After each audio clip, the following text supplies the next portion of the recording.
Hello प्यारे student, PCM research academy में आपका स्वागत है।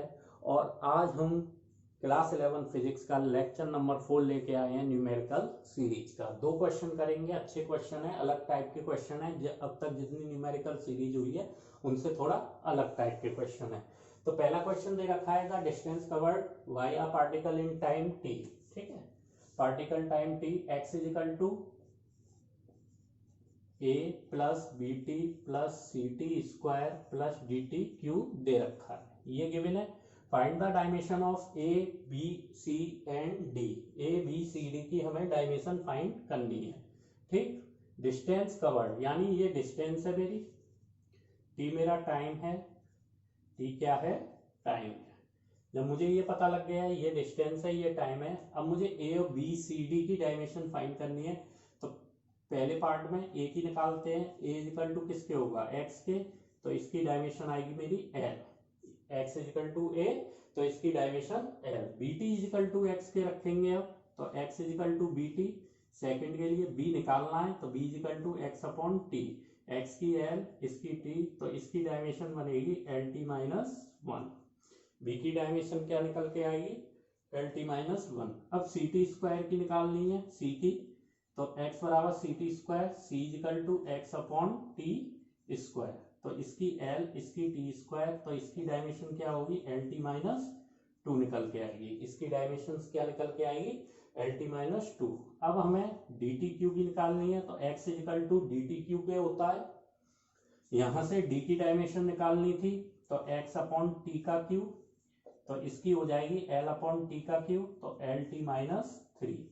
ठीक, डी की यूनिट डायमेंशन क्या निकल के आएगी, एल टी माइनस थ्री निकल के आएगी। ये हमने किससे किया था, प्रिंसिपल ऑफ होमोजेनिटी से। चाहे एडिशन सब्ट्रैक्शन दे रखे हैं, जिसकी डायमेंशन पूछी जाती है उसी की हम यहाँ इक्वल करके फाइंड करते हैं।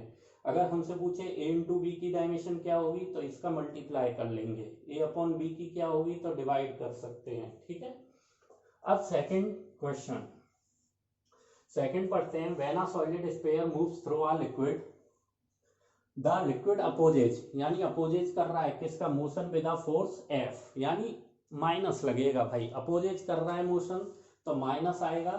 ठीक, द मैग्नीट्यूड ऑफ एफ, अगर मैग्नीट्यूड एफ है, it depends on the coefficient of viscosity, depends on क्या बोल रहा है, ईटा ए, यानी coefficient of viscosity of the liquid. The radius of the sphere, यानी आर पे power B, radius of the sphere पे depend कर रहा है। उसके बाद and the speed V of the sphere, यानी स्पीड, इन तीनों पे ये डिपेंड कर रहा है मेरा। ठीक है, अब एप्लीकेशन ऑफ डायमेंशनल एनालिसिस पढ़ा था, तो उसमें जो थर्ड पार्ट था, यानी थर्ड एप्लीकेशन थी, उससे ये क्वेश्चन सॉल्व होगा। तो इसकी पहले हमें क्या है, डायमेंशन चाहिए, तो डायमेंशन निकालेंगे, M L T minus two force की होती है।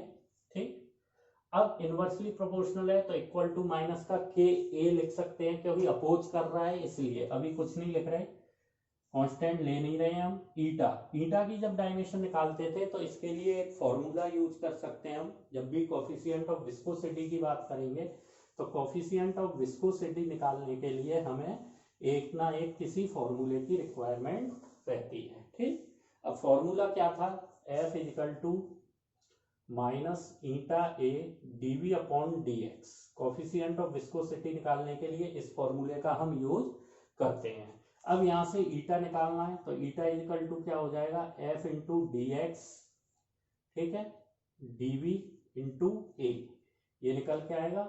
ईटा इजिकल टू माइनस का F D X upon D V into A, इसकी डायमेंशन होती है M L T minus two, into X की डायमेंशन होती है एल, ठीक है, वेलोसिटी की L T minus one, area की एल स्क्वायर। ठीक, इस एल से ये एल चला जाएगा, एक एल यहां से गया।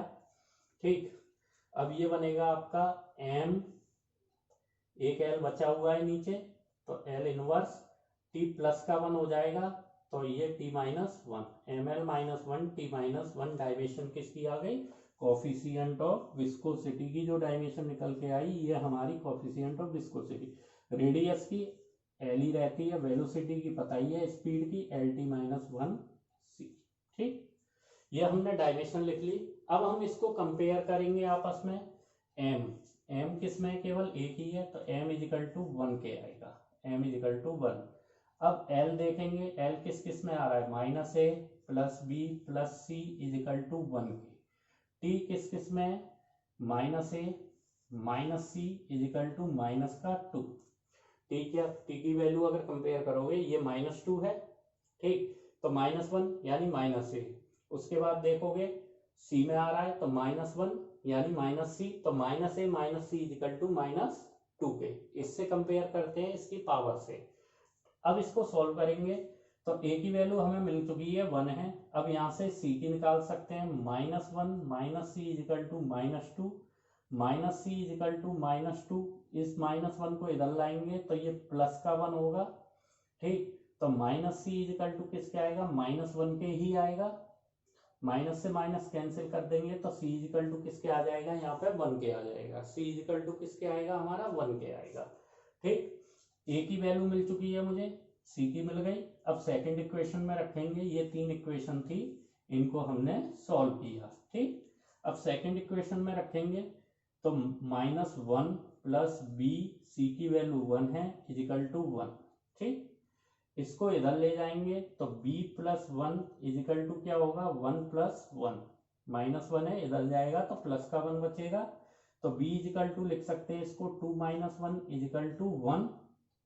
ठीक, तो b की भी वैल्यू क्या निकल के आ गई, हमारी 1 आ गई। यानी अब हम लिख सकते हैं f डायरेक्टली प्रोपोर्शनल टू ईटा पे पावर 1, r पे भी पावर 1 होगी, b पे भी पावर 1 ही होगी। लेकिन ये अपोज कर रहा था तो इसका फॉर्मूला लिख सकते हैं f इजिकल टू माइनस का ईटा r b। ठीक है, अब यहां अगर इस प्रोपोर्शनल को हटाऊंगा तो k रखना पड़ेगा, मुझे क्या रखना पड़ेगा, कांस्टेंट। f इजिकल टू इसको रख सकते हैं -k ईटा r b, और k इजिकल टू अगर मैं इसको 6 पाई रख दूं तो मेरा फॉर्मूला बनेगा f इजिकल टू माइनस का 6 पाई ईटा r b। और यही फॉर्मूला हमें फाइंड करना था। इन दोनों में से हम कोई सा भी फॉर्मूला लिख सकते हैं और यही हमें निकालना था, f इजिकल टू माइनस का k ईटा r b। और ये हमने डायमेंशंस में भी पढ़ा था, 6 पाई ईटा r b के बराबर होता है फोर्स। ठीक है, और विस्कोसिटी की वहां से भी डायमेंशन फाइंड की थी।